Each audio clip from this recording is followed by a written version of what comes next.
Welcome back to my channel. My name is Ray, and we are here to check out the trailer, I think the pilot teaser or something like that, for Pit Babe Season 2.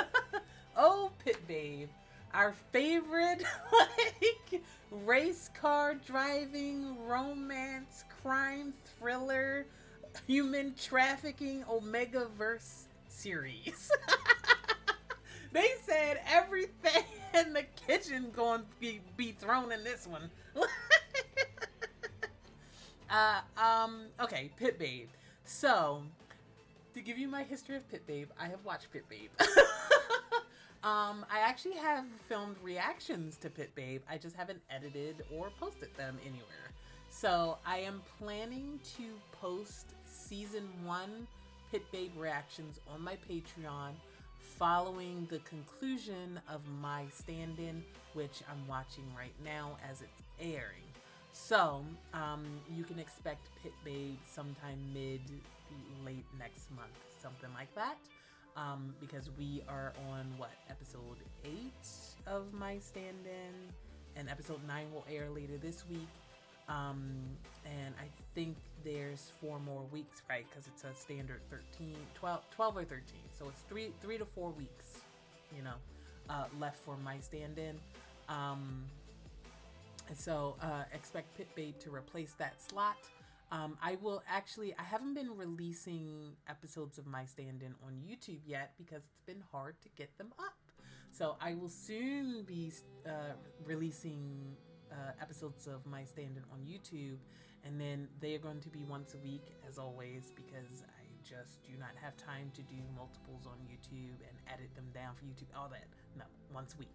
So and then once that's done, then I will also be doing the same for Pit Babe. So if you're watching this on YouTube right now, just know in about a month we'll start it on Patreon, and then probably in 2 months we'll actually start releasing episodes on YouTube. So maybe even almost 3 months, maybe 2.5 months, something like that. And that's just because I have to do that pace because I am the only one here. I'm filming, I'm editing, I'm loading, I'm doing all that stuff myself. So I just do not have the capacity to release more or more frequently than that. I'm trying my best to make sure that I'm consistent with putting out videos at least every week, something every week for you guys.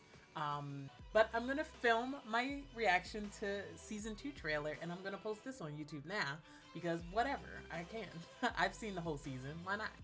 I'm not gonna go too deep into how I felt about Pit Babe. I guess I can, and that'll make you decide whether or not you want to watch my reactions. But Pit Babe is like a guilty pleasure show, right?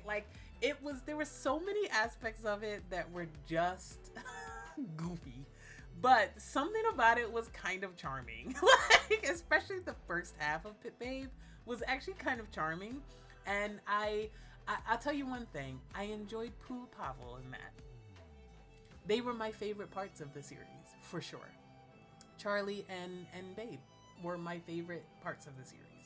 So, so I will spend that whole series being flabbergasted by the story.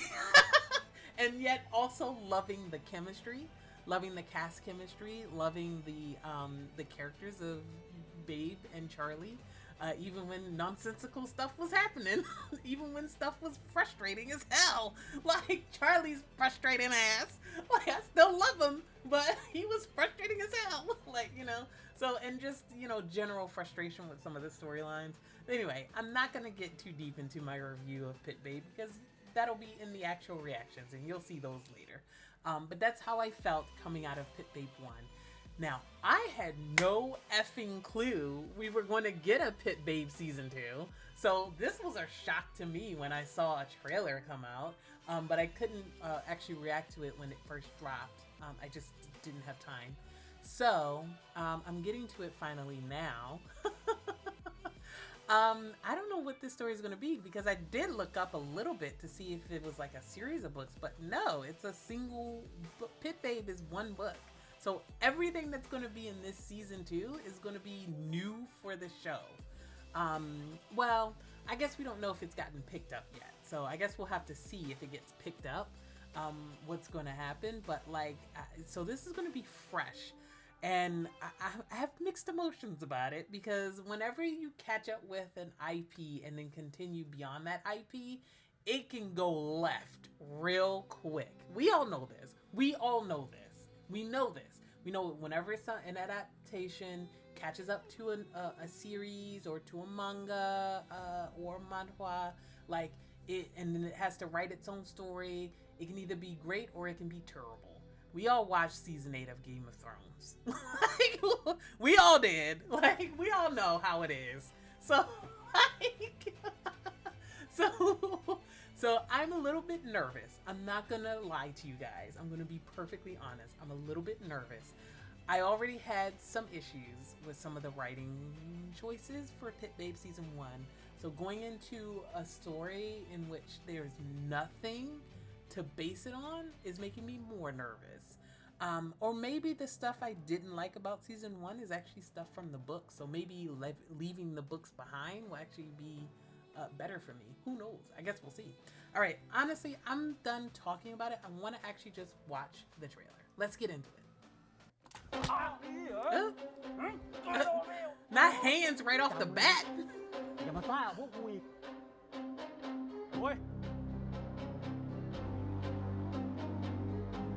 Oh, this is Winter again. Okay, yeah. I thought he got killed. Did he not die, maybe? He got stomped out but didn't die, maybe? Was that Kenta? The way I remember these names is kind of crazy. Yeah, they both in jail because of all of the human trafficking. ตั้งแต่กูรู้ว่าคุณโทนี่ตายอ่ะกูว่ากูช็อกนะแต่พอกูรู้ว่าใครเป็นคนฆ่า Oh yeah, because Kenta absolutely betrayed that man. It was so satisfying.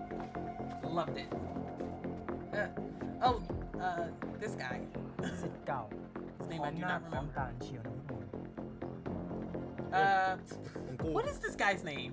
ของมึงไม่มาอยู่ที่มือกูวะ I do not remember his name. I'm so sorry, sir.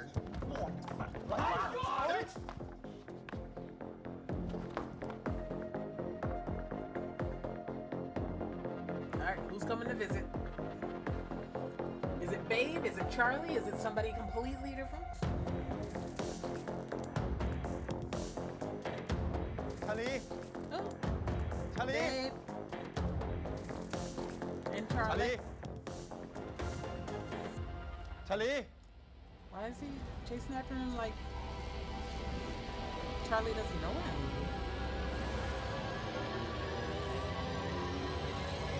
Oh. Wait. Alright. This is a dream. ทำไมวะ ทำไมไม่ไปกินข้าวร้านป้าด้วย A nightmare, actually. Oh, God. BL Kilgrave right here. Like... Oh, Tony? ไอ้ลูกชาย Definitely a nightmare. ป้าบอกกี่ครั้ง His hair looks fabulous, though, as always. เหล็ก He's a very handsome man. ถ้าอยากเหล็กแกต้องพยายามมาก Good at... What? Oh, I'm sorry, hun. I know he would have so much trauma from his experience. Like, not surprising that he's having nightmares.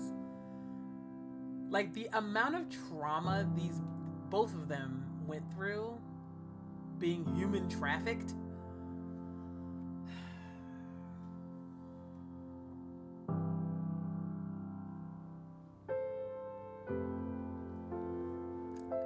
Love them together. Love them together. ทำมา Not Mama and Papa. จูบเก่งขึ้นเยอะเลยนะเราฮะ All right. I'll talk about that after this. All right, we got the whole gang back together, huh? What was his name? แกว่าวันนี้จะมากันครบไหม Lunk, ฉันอยากให้มาครบกันจังเลย Alan, and ยั Jeff. งไม่เหมือนเดิมเลยนะครับ รักน้องรักทุกคน ไอ้หนุ่มเอ้าจะแอบหอมไม่ใช่เหรอ Do they still have their little bracelets that like, you know, form They have- together? It was so okay. adorable. I loved it. All right, we've got Sonic and North back. Why do I remember Sonic and North's name, but not the other guy? I'm so sorry. น็อตวันนี้มึงคงคิดถึงไอ้ Oh, โซนิก and มากเลย Kim. คิดถึงอะไร ไอโซนิกมันไปโด่งดังวงการแฟชั่นที่ต่างประเทศแล้ว Oh, he's a Hindi lang, model. Pinoy. Okay. Oh, and there's Pete. There he is. This feels like a reunion. Doesn't it feel like kind of an anniversary reunion? Obviously, they're here to see Way's grave and whatnot. But it feels like a reunion. I wonder how long after the original, like, filming this was. I wonder if it's feeling a little bit nostalgic for them, too. But we got the whole cast here. All of these men, not a single woman. I'll talk about that after, too. Not a single woman in this series. Women don't exist.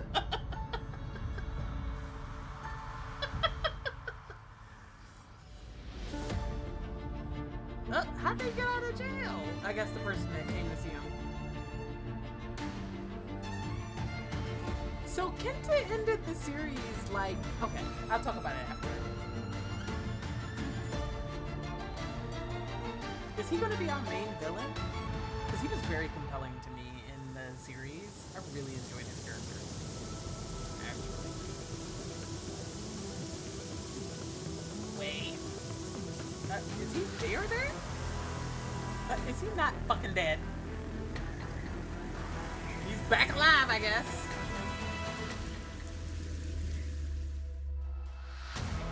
Supernatural rules. So is Tony? What the fuck? Did nobody fucking die? Nobody that I thought died. Okay, got it. Understood. Check. Oh, this song. This music. Alright. Okay, interesting. Okay, so a lot. Okay. That gave us nothing but vibes. Just some general, like, ooh, some spooky stuff is happening. But actually, no, it's just a nightmare. And actually, all the people you thought were dead are not dead. Guess what? So that's interesting. And then all the people you thought would go to jail were in jail, but now they're out. And clearly seeking revenge or something. So what is the plot? Is it just a straight up revenge story? Or are we going to get more of the whole, like, let's impregnate Babe and turn him into a baby factory storyline? Or are we just going pure revenge? And that's the plot. I guess we could. You know, that's a good point. I don't know how I feel about Tony and Wei being alive. I think they could have stayed dead. I know those actors. I know especially Wei's actor is very popular because of the success of Pit Babe, and lots of people love his character. I'm mixed on it, but I don't know how I feel about them not being dead anymore. Like all of the pain, all of the crying, and all. Well, I mean, I wasn't crying, but you know what I mean. Like all of the crying in the story, like all of that, you know, meant nothing. You know, we just bring but supernatural rules. Death has no consequence. Death has no meaning. We got it. At least Tony should have stayed dead. Maybe I understand Wei because he's like, you know, not a regular human, you know? So, like, we could just go, you know, whatever, magic, you know? He's alive. But Tony's ass should have stayed dead. Fucking dude. Hated that man. Interesting. Okay. Kenta is in jail. What I was going to say is that I think it's interesting. Obviously, Kenta went to jail because he was part and parcel with all of the human trafficking. But he did end the series like finally being overwhelmed and then being the one to kind of, you know, deal the finishing blow against Tony, which I loved because he was just being disrespected throughout the entire series. Like, just treated like garbage the whole series. Of course he stabbed him in the back. So it's interesting to see him be with the group of antagonists instead of, I mean, I'm not saying he necessarily was friends with everybody else or anything after this. I mean, he was still, like I said, part and parcel with all of the human trafficking. I mean, but he himself was also human trafficked. Like, this is like the conundrum, right? Where all of these characters, like, you know, you have Charlie, you have Babe, you have Pete, Wei, Jeff, and Kenta, and they were all victims of Tony's human trafficking ring, right? And they all went different ways depending on, you know, whatever, up to Tony's whims and their ability or whatever. He placed them all in different places, and he threw some of them, tossed some of them aside, and some of them escaped and everything like that. But Kenta was interesting because, you know, he was deep in the grooming and the mental grip of Tony, of Daddy. Will they change the subtitles? Or will they continue to translate that as Daddy in season 2? I guess is the question. That was so difficult reading Daddy all the time whenever they would talk about Tony. Anyway, Kenta was deep in his, you know, mental conditioning. And so his struggle throughout the season was trying to break free of that in the way that all of his, you know, other brothers and whatnot did, and all the other children, all the other victims did. And it took a lot longer for him because he was so hungry for approval from Tony. And then it kind of just crescendoed at the very end. Sorry, spoilers for season 1 of Pit Babe. So if you haven't watched it, why are you here? But like, you know, it culminated in him finally, you know, getting the revenge that he's probably been wanting for years for all of the abuse and the violence.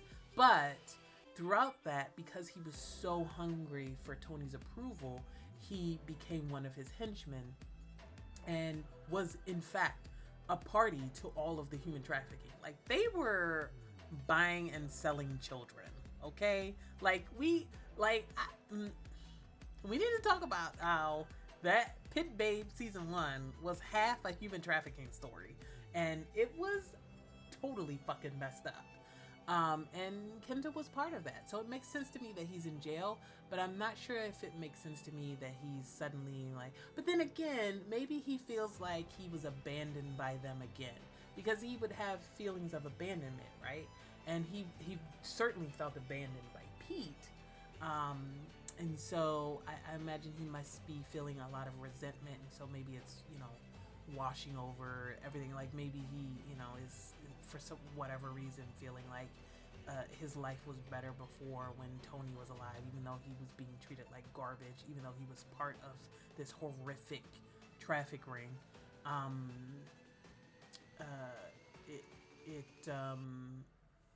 Maybe he's feeling kind of resentment about that. But I guess it doesn't matter because Wei is alive, so he's probably going to be our main antagonist. And Tony is alive, so they're probably going to be the main antagonists, seemingly. Why? How? I guess we'll find out. I guess Wei could flip at the end. He did flip at the end, even though I don't know if it was enough. But then he died. They did the whole, you know, his redemption was tied in with death, so bringing him back alive kind of means that his redemptive sacrifice now has to be, I mean, I guess it still counts. like he still sacrificed himself, and well, that was a very, you'll see when I get to that scene, but let's say he sacrificed himself. and either way, he died regardless. And I just thought that whole scene was kind of goofy. Anyway, he died. And everybody was sad, and everybody forgot about that time when he tried to R-word Babe. I guess. Like, we don't worry about that. We're not gonna talk about that. Like, we're just gonna pretend like that didn't happen. Like, I can't. Sorry.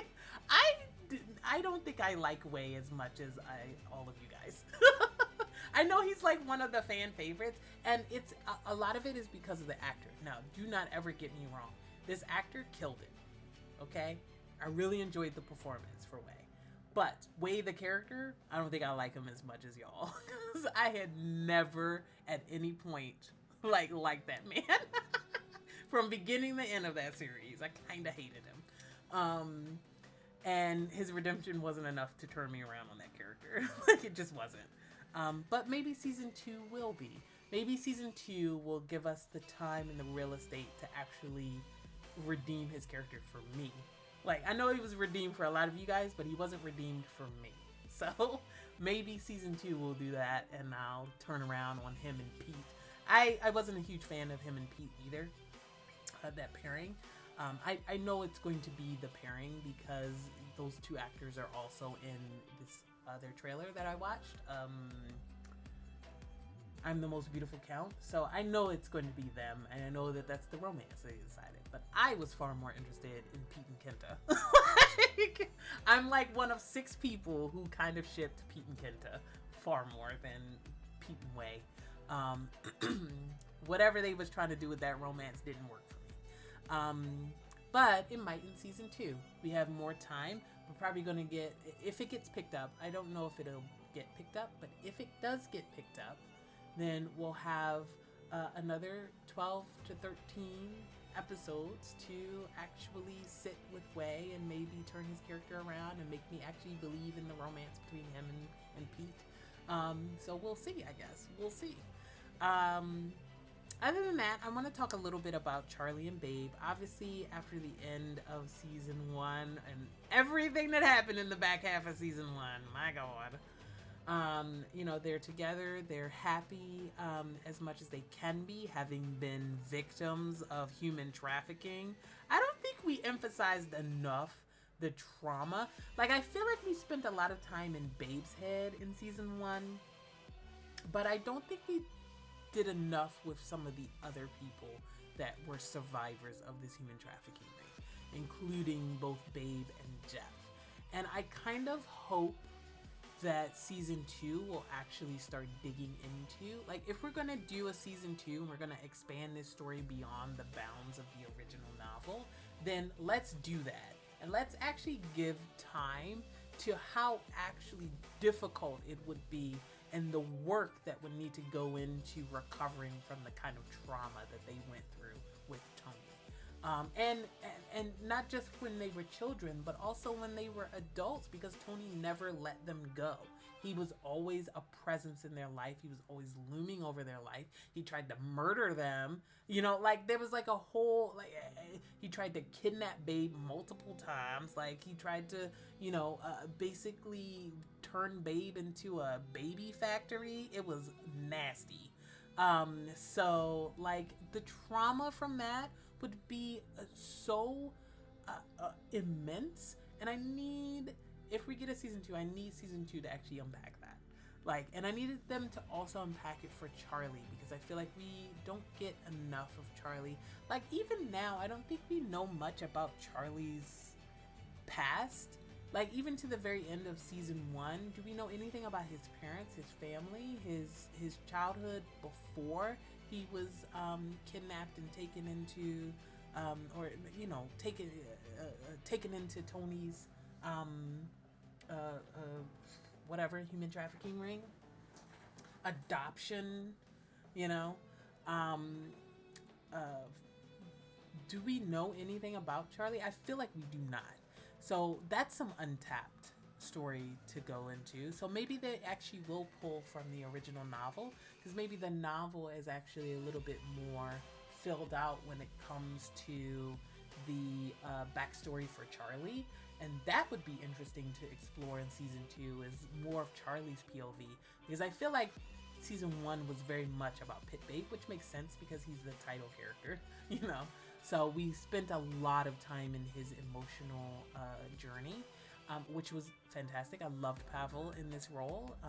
I think it's pretty much, it was like a turning point for his career, right? Like, this is the show that in which he blew up, right? Like, and I think I read online that he was thinking about quitting, and then he landed the Pit Babe role, and it was, you know, alluring enough to bring him back to the acting world, which would have been a real loss if he had decided to leave acting for good. It would have been a real loss, because he's great. He was my favorite performance and my favorite character. I don't know if he's my favorite. Was Babe my favorite? Yeah, he was. It was kind of a tie between him and Charlie. I really like Charlie, but Pavel's performance specifically was such a standout for me, and I really enjoyed it. I just thought that he portrayed this kind of traumatic. Sorry to start with trauma, because he did the happy stuff too well too. But I'm just saying, I feel like the way that he approached somebody with clear, complex, like, trauma was so sensitive, and it was very visceral, and I really felt it. Like, the way he approached Pit Babe's mistrust of everyone and everything around him, and his difficulty when it came to connecting to others, because everybody would always leave him or betray him in some way. And like, it was just really, and then like whenever something would go fucking wrong, and they say, Pavel, you gonna cry this episode, and he would do it every episode. It was crazy, and he was so good at it. Like, especially that back half, they put this man through the ringer, and it was a very enjoyable performance. Regardless of everything else I feel about some of the storyline choices, I never once felt that extended to the cast or the acting. I thought that was actually the thing that they carried.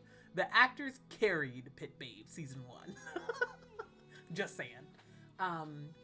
So I did enjoy that part, that aspect of season 1 of Pit Babe, of all of the focus on him. And I'd be curious to see if we're gonna get a little bit more of Charlie's backstory, because I feel like Charlie, even though I love him and his whole puppy dog, everything, and then suddenly when, you know, it's sexy time, he was a very alpha. Like, he was very top. I love that. Oh, that's what I wanted to talk about. I want to talk about the mama and papa stuff. Okay. We all live in it. If you're watching this, you know, you're probably a BL veteran. You probably have seen a lot of BLs, especially out of Thailand. And there is that thing where they decide to, for whatever reason, call each other mama and papa. And that's fine. You know, it is what it is. And I know I've seen, you know, different, you know, MLM, you know, reactors who have different takes on that, and they approach that differently. And there's a lot of discussion about, you know, is that authentic to the queer experience, or is that, you know, weird, you know, yaoi BL writing or something. I did want to say that one of the things I really appreciated about Pit Babe season 1, and I'm sure it's in the original novel too, is that it didn't adhere to your initial like stereotypes for a romantic couple for Pit Babe, and for, why did I say Pit Babe? For Babe and Charlie. So instead, we kind of got this really interesting, like, obviously Babe is the bottom and Charlie's the top, right? Right off the bat, we know that Babe is a bottom. So, but he's also an alpha. They're both alphas. So this is set in the Omegaverse. So, you know, we're not doing that alpha Omega storyline. Instead, we're going to do alpha alpha, alpha for alpha. So like already that is like, you know, taking some of the tropes that you see and turning several of them already on their head. You know, we had Charlie being kind of like the cute puppyish one, but he also is like, you know, the like I said, he's the top. He's also now the alpha. So those things, those characteristics don't define them, and those things don't define their sexual preferences or their sexuality in any kind of way. So like I just really appreciated the way that they approached their romance as both equals and as people who are relying on each other, etc., and kind of like let go of a lot of the stereotypes and the pitfalls that happen with these genres. And I don't mean just BLs, but Omegaverse, you know, that genre of fiction, everything like that. I'm not like a super expert on the Omegaverse because I don't read a lot of Omegaverse. I think I've read like a handful in my lifetime, but I do know some of the pitfalls of that world. That, you know, and it of course depends on the writer. So like I generally gravitate, if I'm going to read an Omegaverse, I generally gravitate towards like trans writers and, you know, non-binary writers, and because it can get real uncomfortable real quick in a Omegaverse series of fiction. So, you know, I usually gravitate towards that. So it was unusual for me to pick up Pit Babe, actually, because I'm not super huge fan of the Omegaverse, but I did, and it was a mixed bag. I'm going to be honest with you guys up front. It was a mixed bag, but I did think that I found some really fun performers from out of it. So I really enjoyed Pooh and Pavel. I really enjoyed what's his name, Nut. I really enjoyed him. The guy who played Kim, I really enjoyed that, and the guy who played Kenta. I think those characters were really standout for me. I'm not saying I didn't enjoy the rest, but I'm saying those were the ones that really stood out for me. So yeah, I think that's everything I want to say about this. This has gone on so long because it kind of became a review of Pit Babe Season 1. So you'll get a little snippet of my review of Season 1 here. I watched Season 1 a few months ago, like 3-4 months ago, something like that. So I'm actually a little bit removed from it. So my reactions are going to be in the moment, whereas now I've had time to sit. I've actually rewatched it a couple times too. So I have, well, not a couple times, just episodes a couple of times, and then I've skipped over some. So, but I have rewatched some scenes and some things, and you know, I don't want to say I've changed my opinion about Pit Babe, but I've grown and I've settled into what I liked and what I didn't like. And so, you know, this review I'm putting out right now a little bit is going to be me, you know, 4 months on. When did I start the Season 1 of Pit Babe? Hold on one second, let me check. Oh my god. So it was actually December through to January into February that I was watching Pit Babe Season 1. So actually it was more than a couple of months ago. It was like it's 5 months ago that I watched this series. So I'm almost half a year removed from my last impression of Pit Babe. And so you're gonna get probably a more measured review here than when I watched it. So, you know, I was very in the moment when I was watching it, so you'll see that. It took me a little time. Actually, so usually with shows like this, sometimes I just binge it all in like a week or two. I didn't do that with Pit Babe. I like slow roasted it over the course of like 3 or 4 months that I watched that Season 1. So my feelings on it were very interesting. Let's just say that. So we'll go ahead and leave it there. Let me know what you guys think about Season 2 of Pit Babe. Are you looking forward to it? Or are you like, no, I'm done. No more of this bullshit. This Omegaverse racing human trafficking bullshit. We're done. Or are you really looking forward to it? Are you excited? I thought it was a hit. it was certainly a hit with, I think it had quite a lot of views in terms of, quite a lot of viewership that enjoyed it and came back every week, So it relaunched the careers of, I think, a couple of these people who were, oh, that's what I was going to talk about. The fact that there are no fucking women in this series is ridiculous. Sorry, I just looked at the poster and saw literally like, there's like 11, 12 men on this poster. There is not a single female character in this series. I need them to adjust that. I'm not saying make somebody a love interest. I'm saying put women in your series. I have talked about this before, I think in one of my trailer reactions. That's one thing that I don't know if I talked about it while the show was happening, but I'm talking about it now. It was kind of ridiculous that there were not any women. Any women with speaking parts, nothing. No women at all.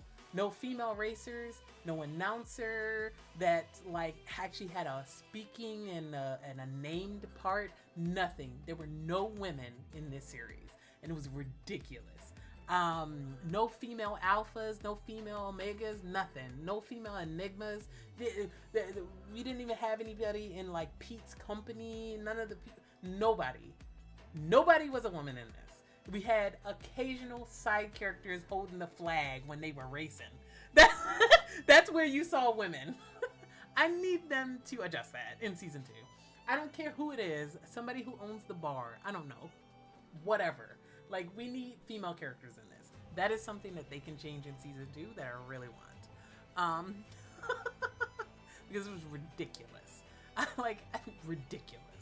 Like, and Omegaverse doesn't exclude women. There are Omegaverse stories with female characters. There's Omegaverse like stories where it's like the main pairing are female, are women, and then they have their secondary gender being like alpha, omega, beta, all that stuff. So like that exists. It's not like this. It's not like the Omegaverse is a world in which there are no women at all. Somebody needs to have a best friend who's a woman. I don't fucking care. Something needs to happen. I don't care who it is, or what it is. So that's what I hope for season 2. Give me some ladies, Jesus. I couldn't simp over anybody. Like, no, I'm kidding. I do simp over some of the men because they're sexy. But I couldn't simp over women, which is what I love. I'm sapphic, okay? And I need women in my shows, okay? I need them. So anyway, that's all I'm gonna say about that. We'll go ahead and leave it there. Let me know what you guys think. Feel free to like, comment, subscribe. Going over to Patreon if you're interested in full length. I will be releasing my episodes of Pit Babe next month, probably mid to late next month. I will put up a community post once I'm ready to start releasing those on Patreon, and then eventually I'll start releasing cut down versions on YouTube, hopefully, or maybe closer to reviews. I don't know if I'll be able to get up, how much of the reaction I'll be able to get up on here, but I'll do my best, I'll do my best. So we'll see. All right, I will see you guys in the next one. Bye.